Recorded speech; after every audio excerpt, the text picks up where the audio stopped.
প্ৰাগনিউজৰ ফালৰ পৰা নতুনকৈ ওলাইছে 4টা CA, CS আৰু SR ডিস্কৰ এডিটৰ কাৰণে পোষ্ট। আৰু এই পোষ্টকেইটা আপোনালোকৰ অনলাইন আবেদন কৰা লাষ্ট ডেট হৈছে 28 ফেব্ৰুৱাৰী 2025লৈকে আপোনালোকে আবেদন কৰিব পাৰিব। আৰু পদকেইটা ওলাইছে আপোনালোকৰ প্ৰাগনিউজৰ ফালৰ পৰা।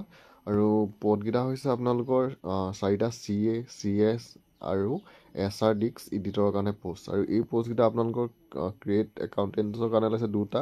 আৰু বয়সৰ ক্ষেত্ৰত ইয়াৰ কাৰণে 30 বছৰলৈকে পাৰিব। আৰু আপোনালোকৰ এই পদটোৰ কাৰণে এক্সপিৰিয়েঞ্চ বিচাৰিছে 4ৰ পৰা 5 বছৰৰ কৰ্পৰেট ছেক্টৰত আপোনালোকৰ মাষ্ট বি স্মাৰ্ট, তাৰপিছত আপোনালোকৰ গুড কমিউনিকেশ্যন স্কিল, এইকেইটা আপোনালোকৰ প্ৰথম 2টা পোষ্টৰ কাৰণে বিচাৰিছে। ছেকেণ্ডটো ওলাইছে কোম্পানী ছেক্ৰেটাৰীৰ কাৰণে ওলাইছে 1টা পোষ্ট। আৰু এই পোষ্টকেইটাৰ কাৰণে আপোনালোকে 27 বছৰলৈকে আবেদন কৰিব পাৰিব। আৰু education qualification master degree in business ল' আপোনালোকে কৰা হ'ব লাগিব। তাৰপিছত 3 নম্বৰটো ওলাইছে লেংগুৱেজ স্কিলৰ কাৰণে ইংলিছ, হিন্দী আৰু আছামিছৰ কাৰণে ওলাইছে। আৰু 3 নম্বৰ পোষ্টটো হ'ল SR ডিস্ক এডিটৰ কাৰণে 1টা পোষ্ট। ইয়াৰ কাৰণেও 27 বছৰলৈকে আবেদন কৰিব পাৰিব। শিক্ষাগত অৰ্হতাটো বিচাৰিছে আপোনালোকে মাষ্ট বি মাষ্ট কম গ্ৰেজুৱেট আপোনালোকে হ'ব লাগিব।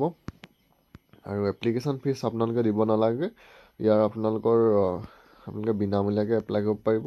আৰু লাষ্ট ডেট হৈছে 28 ফেব্ৰুৱাৰী 2025 আপোনালোকৰ পোষ্ট 1 আৰু 2ৰ কাৰণে হ'ব। আৰু 15 মাৰ্চ 2025 পোষ্ট 3ৰ কাৰণে আপোনালোকৰ ইণ্টাৰভিউ হ'ব। তো ইয়াত আপোনালোকৰ অনলাইন এপ্লাই কৰিব নালাগে। ইয়াত এটা আপোনালোকক ইমেইল দি দিছে, আপুনি এই মেইলৰ যোগেই আপোনালোকে ইয়াৰ কাৰণে আপোনাৰ যোনটো বায়'ডাটা হয় আৰু ডকুমেণ্টছখিনি ছাবমিট কৰিব পাৰিব।